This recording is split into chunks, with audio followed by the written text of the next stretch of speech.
This is the Bama Podcast with Marty Solomon. I'm his co-host, Brent Billings. Today we are watching as Jesus returns to Nazareth to become a prophet without honor in his hometown. Man, I don't have anything to say before we just blow the spoiler horn and get right into it. I don't know. Do you got anything? Well, I'll just say that my allergies are killing me today. So. 'Tis the season. Also, I will say, as Mary has come into this episode and I've had to type Mary, it is apparently very difficult for me to type Mary anymore because I almost always throw a T in there and make it Marty. Well, the amount of times people have unwittingly called me Mary, I guess it balances out the universe there. Yeah, well, I'm doing what I can. So yeah, let's just get into it then. The episode starts off with some kids playing. Turns out one of them is Jesus. Another one is Lazarus. We see Mary and Joseph present. Mary in her messengers/shepherd form, as in like that actress. Joseph throughout this episode is going to be the same guy, but in the older Jesus scenes, not like present day Jesus, but like, I don't know how old he's supposed to be in that flashback, like 6 or 7 maybe. Yep. And in that scene, it is the Mary that we see normally in the series. So yep. I don't know, kind of playing with the timeline and makeup effects and all that stuff. They're kind of It's like I don't know what you're gonna do, but yeah. So we see Jesus as a little baby with toys and whatever. He's learning to interact with people. I don't know. It's kind of a cool little scene. I like the idea of him and Lazarus being connected that early. I like that. I thought that was all right. I could picture that. They have such a deep friendship. Why not? I love it. Yeah, and they definitely play into that later. Like, when Jesus sees Lazarus, like he's very much seems like an old friend. And not as close with the sisters at that point. It seems like there's just like, oh, hey. Yep. Like, oh, that's Lazarus' sisters. Yep. Like, I know who they are, but I'm not close with them like I am with Lazarus. So, yep. Works out. And then it's just right into the credits.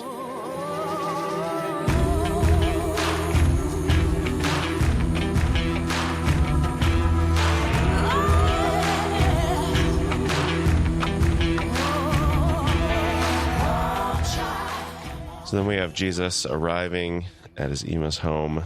She brings him in to eat.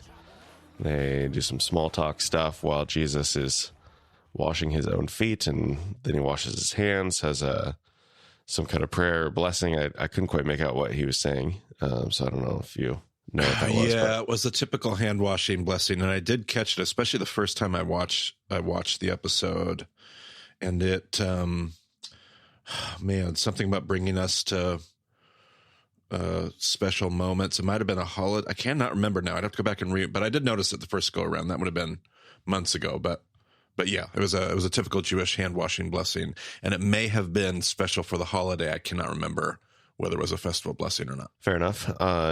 Jesus comments, "No, James or Jude," and apparently they're off celebrating the holiday in Sepphoris because they want to avoid any potential conflict. And Jesus seems a little disappointed, but understanding. Yeah, catching that family tension that we see in a few different places in the Gospels. I loved passing comment to the dog. I just loved. It's another scene where we see like Jesus' humanity, like he's tired, he's got dirty feet, and like it was just very human. But then like he comments on whether or not the dog's at the gate, and there was this, it's kind of like commonplace back and forth, and yet you could tell, as they're portraying it, like Jesus sees, he doesn't just see people, he sees all of creation. He has a heart for this dog. He noticed that nobody ever noticed it. Like, I just thought that was not just clever, but I thought that was somewhat significant, theologically significant, actually, more than we might care to notice. Yeah, he made a comment that the dog had been there every time he entered the city for like the last 10 years or whatever. Yep. And so it was a surprise that he wasn't there. I'm sure if they had actually shown the dog, Maggie probably would have been pretty upset about that situation. But since they didn't show the dog, I think they got away with it. Oh, there we go. So Mary is asking for an update on the disciples, wants to know about Thomas and Rama, and all the things. She's asking about all of them. Then Jesus is surprised as Mary turns around and starts sharing stuff to hear that Lazarus and Mary and Martha are in town for the festival. Well, and not just surprised, Brent, but his line, she says, "Guess who's in town?" And I love it. This, I just, yet another passing smirk. And I haven't mentioned God goggles much this season.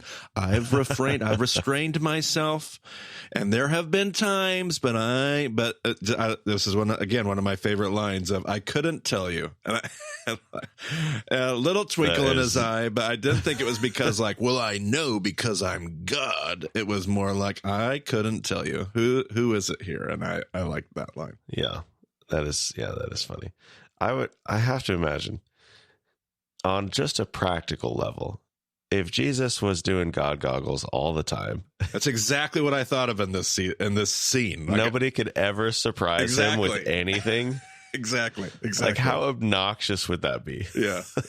Well, any question he asks would make no sense. Where's James and John? Or just about any question that he really truly is asking because he really wants to know would be totally asinine, because it would be well, obviously he knows everything. So that spins out pretty quickly. Yeah. That is funny though. I didn't think about it in that way as I was going through it. So good. So then Jesus gets a little serious and he says that he needs to see the box, to which at this point, Marty, I say, "What's in the box?" Yeah. A reference I was not familiar with the first time I saw this season, from the movie Seven, which, that's a whole other conversation. Okay. It's not exactly a wholesome. It's like when you reference Rome, you're like, this show is really accurate, maybe too accurate. Yeah. Yeah. Jesus goes on to say, this might be the last time I visit home before my time comes. And obviously Mary's having a hard time with this, Yeah, not only is she having it, she's really having a hard time with this. And as I'm watching the scene, I'm like, oh, Mary, you were the one that started this. You were at the wedding. And you were he was telling you it's not time. And he asked you if you were sure that you were ready, because this is where it ultimately leads. And then as I'm thinking that, Jesus is a much more compassionate, grace-filled, merciful line where he just uses the exact same words that she used at the wedding, which was, "If not now." Those were the exact same words she used to him when he was at the wedding in Cana. If you remember in season 1 there, Brent. But I love it. I think we've seen that several times with him, using people's words okay, so you said this, here's how it plays out in this situation. Helping people see there's usually two sides to every coin. Yep. So, but that does come up. Let's see. Well, before we get to the other part, Jesus goes to the other room to prepare to sleep. He makes a comment to the sheep that are there. Calls them Cain and Abel. Just great. I know. And I love that they had, we've talked before, I think even recently when we did our bonus Christmas episodes this last year, Brent, we talked about there are these different takes. Is it a cave? Is it a house? And we've talked at least a few times about how a very common house style, and you've actually seen this when you've been over in Israel at some of the places where they've tried to reconstruct a town. Katzrin would be a village where we go and we see this. But you would keep the animals there in that lower floor, or at least one of the rooms, one of the courtyard or entryways or whatever, would serve as a stable. So his room is kind of up above that, and he kind of has to go through this stable area. So just from a historical perspective, I love how they depicted that, because that would fit a lot of different houses that you can see in that part of history, in that part of the world in their day. And it could, again, that could be the kind of setting that you could imagine potentially for a Christmas setting or a Christmas story. So anyway, passing comment. Yeah. And it's just kind of like a suspended platform over the area that the animals are in. Like a loft. Yeah, loft. Yeah, there's the word for that. Nice work. So he climbs up there and he sees the box sitting there on the table. The box, I don't know if there's anything to it. The box had like an 8-pointed star in the middle of it and 2 6-pointed stars on either side of it. Oh, wow. I don't know if those symbols mean anything. You really paid attention. Well, I actually paused it because I was like, oh, wait, what's going on? Yeah, sure. I've seen very, very similar designs. It's almost identical. I could actually show you pictures and photos of ossuaries. When he first grabbed it, I thought it was an ossuary because that's where I've seen those same designs. I don't know if it was a way of marking family or just a geometric aesthetic design, but I've seen very, very similar, almost exact designs on all kinds of stuff in museums. And so when I saw it, I was like, oh yeah, that's totally historically perfectly placed and accurate. Yeah. And I don't know. It's just, there's so many details like that where it's like, I'm guessing they did the research and they have something that they're basing that off of, but it's not like, yep, they don't make a comment on every single thing that they have in there. So it's just, maybe one of those details. Yep. So next up, we see a big crowd. They're playing music, they're dancing, they're playing games, they're, doing all sorts of stuff. At some point in the episode, they mention that they're there for Rosh Hashanah. Right. So I guess that's what's happening. Yep. Tell me about that. Yeah, the Jewish New Year. Only it may not be the New Year. So there's this huge discussion. Like right at this point in history, you have these competing schools, and I didn't even put these pieces together and learn this until the last few years, like much more recently in my own life and my own journey. But Rosh Hashanah is what you call the holiday when you're holding to the more Babylonian Talmud, and then from a more, and the reason you do that is because the New Year, the Jewish New Year, starts with Rosh Hashanah, the head Rosh, head of Hashanah, the year, head of the year. So that's your Jewish New Year. Only according to Torah, it wasn't the New Year because that was supposed to be in the spring, connected to Passover. And so you have these conflicting accounts, and Judaism was conflicted. And we've talked before about the Essenes, and I think even later, maybe in session 6 at some point, we've talked about how the Essenes may even slightly even be misnamed. Like maybe Essene isn't even the name that we would use with them, but they were known as the sons of Zadok, and they called themselves the sons of light. And the reason that they called themselves the sons of light is because they were the true priesthood that had been supplanted by the Herodian, that corrupt Sadducean chief priesthood, that Herodian priesthood. And the Herodian priesthood operated by the lunar calendar of Babylon.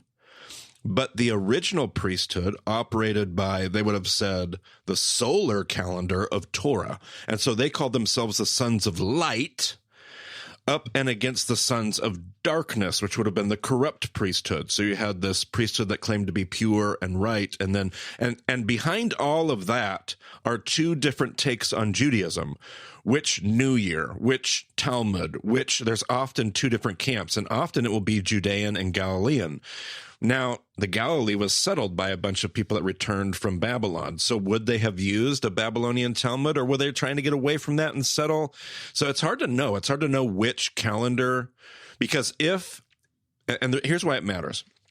Because if Jesus would have rejected, as the Essenes did, as the sons of Zadok did, if he would have rejected that Babylonian worldview, then he wouldn't have called it Rosh Hashanah. He would have called it Yom Teruah, Day of Trumpets. That's what the Torah calls it. This is the Day of Trumpets.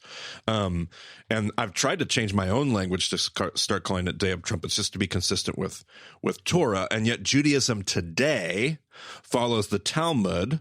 The Talmud is what's connected more. The Babylonian Talmud is what seemed to, in general, win the day, and Judaism ended up having to kind of synchronize these two worldviews as it moved forward. But long and complicated. answer to if we just say, yeah, it's Rosh Hashanah, I'm going to have a bunch of emails and people going, why do you call it Rosh Hashanah? I know that because I've gotten them already. And I'd love to acknowledge the fact that many people would say Yom Teruah and reject Rosh Hashanah as the name for the day, but that is the holiday, the Festival of Trumpets, the beginning of the high holidays, and potentially the start of a new year is how they're framing it in.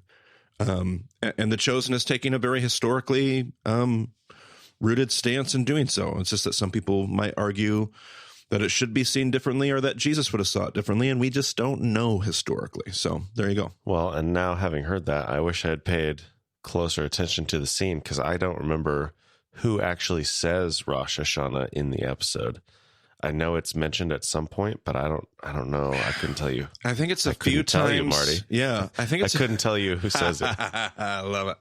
I think it's said a few times. Might have been said in the previous episode when he says, "I think I'm going home for Rosh Hashanah." But they also have other things. Like later in the scene, they'll be dipping apples in honey, which is definitely a modern practice. And they do this all throughout the Chosen, where they take modern Jewish practice and they bring it into the story. Now, it's been practiced for a very long time, and it's entirely possible that it was practiced during Jesus' day. We just don't know, and there's so much speculation.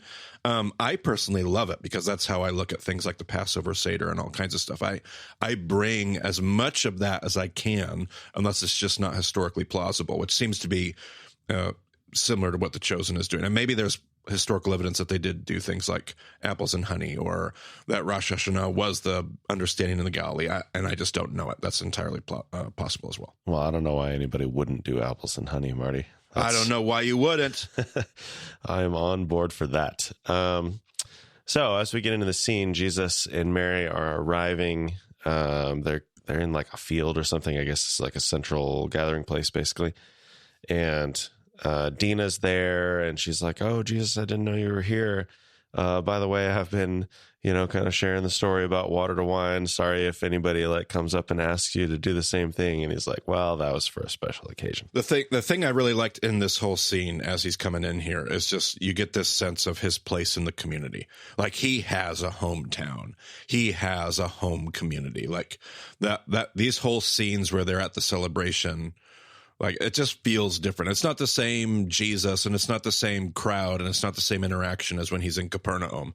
And I really like that part of this. I think it captured the fact that this is his place. He's from Nazareth, which is going to play a big part in the episode. Yeah, and, we always talk about, like, okay, so, we see Jesus in the temple at 12. We see him born, we see him at 12, and then we don't see him again until he's 30 or whatever. It's like, well, what was he doing in the meantime? It's like, well, living life and building these kinds of relationships where everybody in town knows him and has this history with him to some extent. So I like it. Lazarus shows up at that point, and, they have, Lazarus is the one who sneaks up behind him and like covers his eyes, I think, right? Yep, absolutely. Yeah. And so then, Jesus acknowledges the sisters, but doesn't seem like, like he doesn't give them like a huge bear hug like he does Lazarus. Right. So it's like, again, we see to whatever extent, like Jesus and Lazarus grew up together and like really grew up together. Like they're just so close. Yep. Mary, the sister Mary, starts asking about the miracles, and Lazarus is like, "Oh, you shouldn't say that out loud, but for real, Jesus, what about the miracles?" So yeah. And then Rabbi Benjamin comes up. I guess he's the local rabbi, synagogue leader. I got like kind of mixed vibe there. They mix a lot of, I don't know if mix, they blur the lines where I typically would draw harder lines historically and just my own opinion. But it's very possible if Nazareth was as small as maybe we think it might have been or could have been, that you would have a local rabbi. That would be very common. There would be a local rabbi. The synagogue is usually run by a Hazan. That Hazan is the synagogue ruler, like Jairus we've talked about in Capernaum. I don't know if maybe there's been evidence that if the synagogue was small enough, maybe the rabbi doubled as, or maybe it's very possible, honestly, when I think about the scenes, there's probably both. They just didn't introduce us to to the synagogue ruler. We just got met because I think the synagogue ruler could have easily been in that scene, standing with the guy who hands Jesus the scroll, or even maybe being the one who hands Jesus the scroll later. So Nazareth would have had a rabbi. Many places might have had more than one, but they definitely had a local rabbi that helped lead the spiritual community. And we've talked before about how they don't have a dominant role in the synagogue. Like in this scene, they're going to be there for a holiday, like for that Yom Teruah celebration. Yeah, and that's what I was maybe thinking. Yeah, he's leading the service because it's not if it was a typical Shabbat service, historically, in my opinion, he would not have led in any particular way. He would have been there. He would have been a resource. He would have been sitting probably in a place of prominence to be able to be somebody they look to. But that is completely community run. For a special gathering and a special service, like for a holiday or a festival, it's very possible that they could have operated differently, which is why he's teaching and inviting Jesus to teach and all that kind of stuff. It's definitely a take. Yeah, but there's definitely some tension there, I guess. This is the rabbi that Jesus was studying under as he was going through Beit Sefer, and what did it say that he didn't go on, or he did go to Beit Midrash? I don't know. No, Lazarus says, and I even made a note of that because that's, again, I think I would agree with that take. That would be my assumption, but some would assume the opposite. But Lazarus says, we know he didn't go to Beit Midrash, and we know that he's not like official, and we know, but I mean, he called it, what did he call it? The rabbi called it when he was standing in synagogue, Torah school. I taught Jesus when he was in Torah school. That would be Bet Sefer, I would imagine. So yeah, all of that fit my assumption, and I like how Lazarus points out. He didn't do that. He didn't follow the normal track. Yeah, I think that's probably spot on. Well, and is that maybe why people were even more amazed at his questions when he was in the temple? Because this guy didn't even get out of Bet Sefer. Yeah, if he didn't have, and the question would be, could they have even told in the temple? Because you probably don't. Well, sure. They probably would have been surprised to find out he didn't go to Beit Midrash by the sounds of what he was doing in the temple at 12. But absolutely, I do think that's behind everybody's amazement and all of those things. Throughout this scene, they're very positive about Joseph and Mary, which I don't historically have a problem with. It could have been quite the opposite, potentially. They definitely took a take on Joseph and Mary being very, very well respected in Nazareth, how that would have connected to his birth story, or what the community thought about his birth legitimacy. Was he a mamzer? Was he illegitimate? How did the community see that in Nazareth? It's hard to know. But yeah, I appreciate some of those passing comments in that scene. And I don't know if this is even culturally possible, but I feel like I could see a situation where the initial story comes out and they're rejected as Jesus is born, but then they stick around and they're like, no, we're going to prove ourselves. And they just, by the time Jesus is 30, they've established themselves as the kind of people that we see here. Yeah, 100%. And Jewish tradition talks about what was called the mamzer exception, because Judaism had to explain how David can be king of Israel. Like, he was the grandchild of a Moabitess. Like, their children can't enter the assembly of the Lord to the 10th generation. So how is David the king of Israel?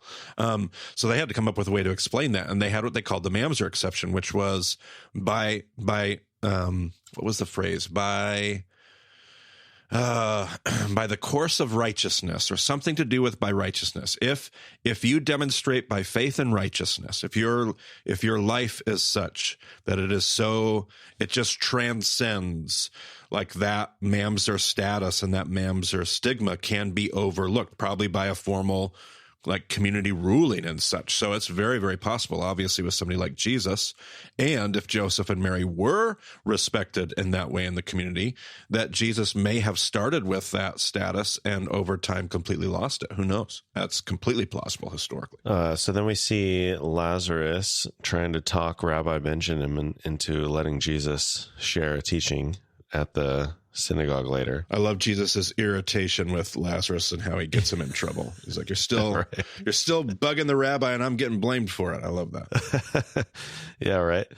So I'm assuming, being a holiday, especially, he would have had something specific planned. Yeah, you would definitely imagine so.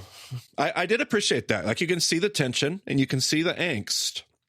But absolutely, this rabbi has something planned, and absolutely and that's not to say in a Jewish culture he didn't do his thing and Jesus did his. Like, they would have talked for hours and hours if they wanted to about Torah. So he might have done both, but or had plans at least to do both. But his willingness to let, even though he kind of seems a little tense and stuffy and kind of like frustrated, like there's still some level of openness and humility within their cultural setting, especially with Jesus, who's obviously getting a reputation, and you're a little concerned he might be provocative, and I thought that was well played on his part. Yeah, I could see it like he was not that great or annoying, or I don't know exactly what his perspective was, but he didn't enjoy him as a student.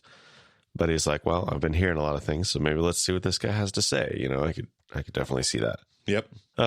So then they transition into Jesus joining a game with Lazarus and a couple other guys throwing a ball around in a square, and Jesus is terrible at this game. Loved it. I won't mention the phrase, but I loved it. We see his humanity. We see, it was obviously they had fun with that in the episode, and I enjoyed that part of it. Well, that wouldn't be God goggles anyway. That would be like God dexterity. Yeah.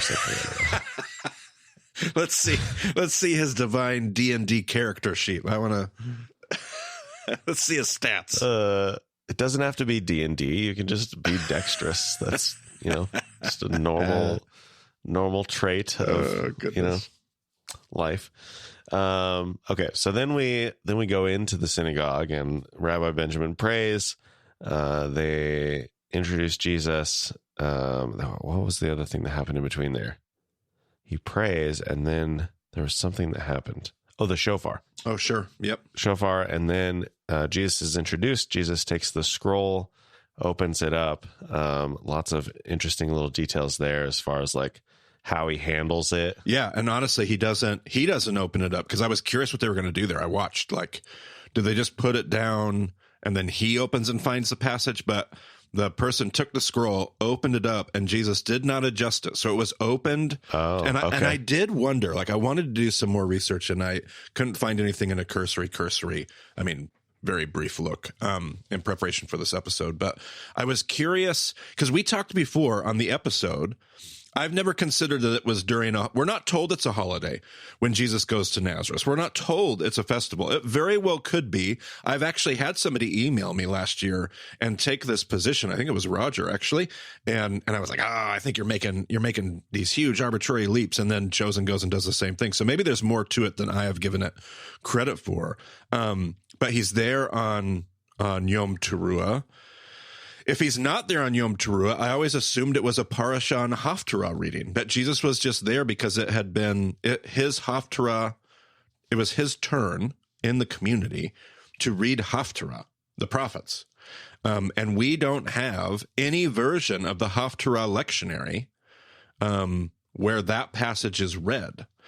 So the idea that it could be a festival reading was intriguing to me. That could explain that, because if not, Jesus went and found that passage to read it on purpose. But if it's a festival, and I was trying to find if there was any evidence that that passage would be read at that festival time, and it's very possible. I don't know. I could not confirm that it was, but that's why the scroll could be open to that very passage. When he goes, it's not like he's surprised when he stands up there. He seems to know, and not because of goggles, but he seems to know this is going to be the passage that's up to be read tonight. So I thought that was a very interesting way to pull those details together, and could be very historical. I'm not sure if it is, but it absolutely could be. So yeah, okay. So he doesn't open it, but he does. He has like a little a little tool or something. I don't know. Yeah, a little reading. So they have a little reading pointer, and I've never been able to tell if they had that in Jesus' day or not. But very shortly after Jesus' day, at least within a century or two, and it very likely could have had it in Galilee as well, you have this little pointer, and you use the pointer to follow your Hebrew words to keep your place in the reading. And he kissed it. The scroll, I thought that was very appropriate and historical. And then they have him sit in Moses' seat, which I'm sure there are probably people, that's not how I understand Moses' seat functioning, but there's probably there could be historical evidence to that, and there's definitely people that think that that's what the seat was used for. It does seem to fit what Jesus says about the Pharisees. They sit in Moses' seat, would fit how they depict it in the synagogue. It's not how I understand it happening historically, but I thought that was interesting too. Was that chair brought out after he read, or was it there the whole time? You say that, and now I have this vague memory of, I don't know if it was brought all the way out or if they just took it from wherever it was to sit it there so that he could sit in it. I don't know, but yeah. So he does sit down and he says, the scripture is fulfilled today. And Rabbi Benjamin asks about the vengeance part. He's like, why did you stop before you got to vengeance? Good. I love that they included that. Love it. Yeah. And Jesus is like, well, the vengeance is not today. Didn't love that. Didn't love that as much. I still wrestle with that idea and that concept. That was the idea that Ray had when he taught me. Vengeance is for the future. It's obviously going to fit with a whole lot of Christian theology. Don't know if it fits with my theology or not, but didn't love that part, but I loved everything that led up to it. Well, everything, including for us viewers, I guess, begins to grow tense. That's right. People start asking questions. Yeah. So Luke 4, the text of that is where one of these lines comes from, and it mentions the proverb, physician, heal yourself, the title of this episode. I did a brief search and couldn't find anything. It's not one of the proverbs. Right. So do you have any idea where this is from? Yeah, I think it's a cultural, we've always assumed it's a cultural reference, a cultural proverb, maybe within a Jewish culture, maybe just within a wider Greco-Roman culture, but not coming, unless there's some Midrashic reference that I'm not familiar with either. It's not coming directly from the Proverbs. It seems to be more of a cultural proverb, something that people would have said a lot, that kind of thing. Yeah, I wondered if it was like somehow a reference or something speaking against like the Asclepian or something. I don't know. Yeah, not necessarily that I'm aware of. Okay, well, either way, there it is. So Jesus mentions Elijah and the widow and Elisha and Naaman, talking about like, this message is, we see Gentiles like doing things that not even the Jews are doing. And we see Mary starting to grow really worried as everyone else grows, even more angry. And Rabbi Benjamin calls Jesus out as a false prophet, and Lazarus tries to intervene, but everyone's like, well, they've made this claim, so we got to do this and blah, blah, blah. And then Jesus comes out, or Rabbi Benjamin approaches him something about going against the law of Moses, and Jesus says, I am the law of Moses. And yeah. Yeah, there were so many things in this scene that there were definitely a handful of things in this scene that bothered me, but I don't want that to give this necessarily an overwhelming negative take on this scene. This scene could have easily been done in a way that I just hated it. The Chosen as a whole, the reason I was so unoptimistic when we started 3 seasons ago was you can easily depict these stories so draped in Christian theology that I basically look at a scene and I'm just like, no, that's not how it happened. That doesn't represent the history or the essence of the text. And there were a handful of things that bugged me in this scene, but not in a way where I couldn't get there. Like, there was also a lot of things I loved about this scene. Like, they made the focus, there was this growing, I wish, personally, that the initial response would have been more, we talked about in session 3, more generous. Like, the text says they spoke well of him. When he claims that it's fulfilled in their hearing, the Bible says they spoke well of him. So there is a time where their initial response in synagogue is, oh yeah, you go, Jesus. Like, we're here for it. And they never quite have that in this scene. They're already tense the moment he kind of starts getting into it.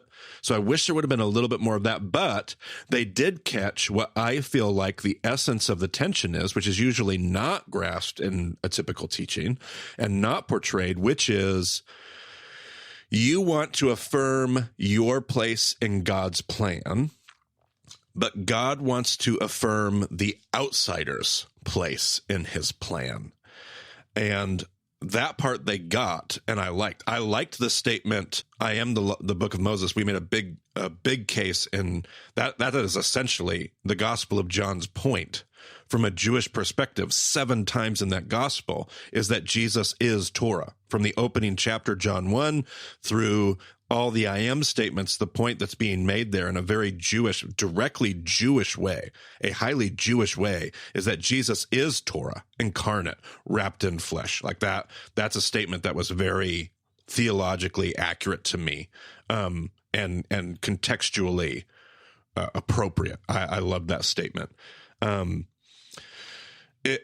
The way the scene closes for me, and this could have been done a whole lot worse. It was a little supersessionist, a little anti-Semitic, it wasn't overly so. I know they have Rabbi Sobel on their team, like helping them think through those things and the Jewish presence there. I don't disagree with the essence of what was being said. When you are a part of the religious people, when you claim to be a part of God's people, God's family, that religious expression, that you have to be willing to recognize and realize your own need for God. You can't take this elevated, I'm the spiritual center of gravity. I do love the essence of that argument. I felt like the way it was pitched, particularly by a Christian production, aimed at a Christian audience, felt a little less about, it just was a little too pointed at Jews to me, in my taste. But anyway, I digress. But that was, I kind of left there going, if we just would have slightly shaped those statements just a little differently to make it less about Judaism, and a little bit more about us as God's people, because we all struggle with that. Christians struggle with that. Shoot. I mean, that's not a Jewish struggle because they're Jews. That's a religious struggle because we're religious. Like that, every church I've ever been a part of would struggle with that struggle. So I just felt like it was a little pointed when it could have been shaped, but never. I'm getting somewhat picky, and yet that point, I don't mind getting picky on because I think it certainly matters at times. Yeah, and I don't think somebody like Dallas, or probably most of the people on the production team, he's even said like not everyone necessarily is a believer or whatever, but I think anyone who is a believer would readily acknowledge, yeah, we all struggle. So yes, right, correct. I'm gonna give them all the benefit of the doubt on that. It's just the way that it comes off. Correct. Right. Perhaps, whatever. Yeah, I don't think it was intentional at all. I think we unintentionally have this stuff. Next week I have a meeting with one of the productions with the Society of Post-Supersessionist Theology, like a whole group of scholars that gets together to talk about how do we become aware of how supersessionism just kind of bleeds its way into and grows in the middle of our faith expression and our theology. So it's certainly not intentional. When it is intentional, that's really bad. It's just a part that we unintentionally do without even thinking about it, and that's why I think it's good and healthy to talk about it. Yeah. So going on from there, Jesus is taken out to a cliff. I'd be curious to know what the geography of this is, what cliff this might be. If there's one near Nazareth that this could be. There is a couple, and some of them have some pretty big claims made about them, you can imagine. But yeah, Nazareth today is just a hot mess. I do not like to go to Nazareth today. It's a huge modern day city. It takes forever to get into. It takes even longer to get out of. Yeah. Can anything good come from Nazareth? That's a joke. But nevertheless. And you say no in this case. Not anymore anyway. But yeah, there are a couple different places. We don't have a lot of archaeology because of the modern situation there, but there are options, multiple options. Okay. Well, they move to so first Rabbi Benjamin lays out all the claims against Jesus once again, and then they move to throw him over the edge, and Jesus kind of like steps forward and like looks at them all, and then it's just like, this isn't happening today, and he just walks right through them, and nobody stops him. Yeah, and I want to say Jesus calls their bluff. I don't think they're really bluffing. I don't know what the right. Yeah, it's almost like there's this mixture of him knowing, it's like having this prayerful sense, like he kind of knows where God has him. He knows what God's up to. He knows this isn't it. And again, it's different than how we talked about it or depicted it in our study, but it also isn't far off either. So at least it wasn't. I remember when we started heading to the cliff, I was like, oh man, are they going to have him like magically hover through the crowd as everybody tries to grasp him and they fall on there? Like, but they didn't. So I was like, man, okay. They kind of struck this middle ground that wasn't as extreme as my position, but also wasn't far upfield from how I understand it happening either. And I like that. And it totally makes sense. Like, these people all know Jesus that well. Like, of course they're gonna, they're gonna have their feelings of principle and like, well, we believe this and you said this, and so we have to do this. And like that like very literal interpretation of the situation. But then when it comes out there and Jesus like looks at them, then they just can't actually bring themselves to do it because they know him and they love him. Yeah. And I think it's not like you said, it's not that he's calling a bluff. It's that he knows, like he knows, like you're going to have to grab me. Like if you're really going to do this, like when I try to walk away, you can grab me and throw, like hog tie me and throw me from the cliff and stone me. But you're not quite ready to do that. You're mad enough and I won't be coming back here. But I think he knows, like, you're not sure enough that you're ready to actually stop me from walking out of here and walk out of there. He does. Yeah. One of the scenes or one of the lines in the synagogue was Rabbi Benjamin saying, like, are you saying that you are this, or are you just saying that as a prophet of God? So it's almost like he's trying to like give him a way to make these types of claims without necessarily going as far as he actually is. Yep. I actually appreciated that. And like what you're referencing in the synagogue, there was a couple times by a couple different characters where they essentially give him a door that if you're trying to get out of trouble, it's going to be easy to step through. And Jesus doesn't step through it. And I really appreciated that part of how they depicted that. He wasn't just trying to keep the peace. He was trying to make sure he said what he wanted to say. I love that line. It's right before they take him outside. And Lazarus, like, he didn't actually say that. And Jesus is like, well, it's what I meant. Yeah, that's right. He's like, you're not helping. Yeah. He did not use those words. It's what I meant. Jesus, you're not helping. So Jesus walks away, and now he's alone. He comes to Joseph's tomb. And I guess during the whole previous scene, like, I don't know if Mary was distraught or they didn't let her go out there, or I don't know what was going on, but apparently she wasn't there and didn't know where he went exactly, because later she comes and finds him and is surprised or relieved that he's okay. I don't know exactly what was going on, but apparently Mary did not see the whole thing unfold out at the cliff is what Correct. I got the impression of. Right. Yep. But Jesus is standing there and he has the flashback to Joseph working. Jesus is learning to read. Of course, it's Isaiah 61. It's perfect. Joseph is explaining, he's like, hey, wood isn't necessarily, and I love this little bit. He's like, wood was not the best way to do this. You're going to learn how to work with all kinds of stuff. You're going to be doing stone. They joke around a little bit about some stuff, and then Joseph gives Jesus the box with the bridle. He says it's been passed on for 40 generations, which of course is a great number. I don't know if anyone did the math on that, if they are trying to say it is literally 40 generations or if they're just using that nice number. I believe so. And I think that's part of what Matthew does with his genealogy, is he shows 11, 17, 11. No, it's 3 sets of 14. Is it 3 sets of 14? Okay, yeah. But that goes back to Adam, right? One, I think Luke does. I believe Matthew's. Yeah, Matthew starts at Abraham, I believe. Oh, but not Exodus. I get your point. 14, 14, 14. I mean, although the way we talk about Exodus. Yep. I think it's supposed to be close. I do believe it's supposed to be close. I believe 40 generations is. I've heard somebody else make a teaching about that before. You're right. Matthew does start at Abraham. Yep. But we talk about like the 400 years of slavery. Not being beginning. Yeah, with Abraham. That's right. That's correct. Yeah. So, either way. Yep. But yeah, 40 generations. So Joseph would be the 41st and Jesus would be the 42nd. I don't know. That brings it 14, 14, 14. Yeah, they also skip one. Now we're getting into details, but I do believe Matthew had to skip a grandfather or something to make that genealogy work. If I have my details correct. So sure. Yeah, I mean, it's off by one error is the common problem. Yeah.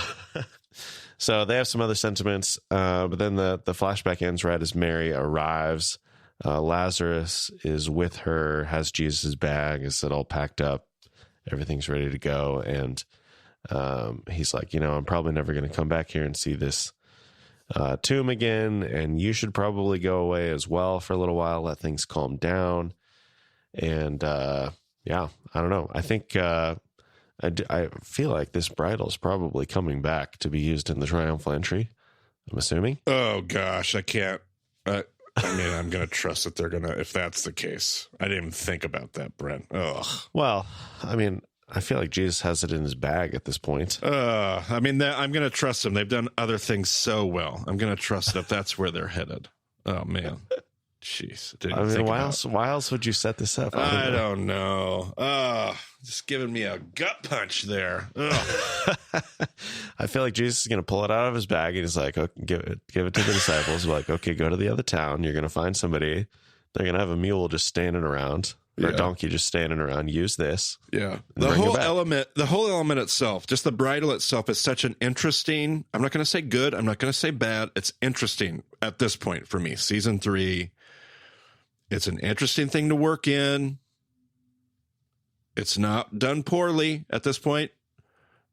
Obviously not in the text. It's just they have to have something like that they're going for. Of all the things you could choose to work in, that was it had me a little like, okay, all right. The fact that it would survive 40 generations, a leather bridle, okay. Like, I have so many questions about it. That's a miracle of Hanukkah situation, Yeah, exactly. Yeah. Yeah, without being like vacuum sealed in some museum somewhere, but it's just been in a box. Okay, I'm good. Well, and I would imagine, by the time somebody gets sentimental enough about it to save it, like, it's probably going to be pretty well used at that point, too. So I would imagine so. Oh, yeah. Well, they've been conditioning the leather for all that time, putting olive oil on it, making it go. That's right. I also am just, I don't know.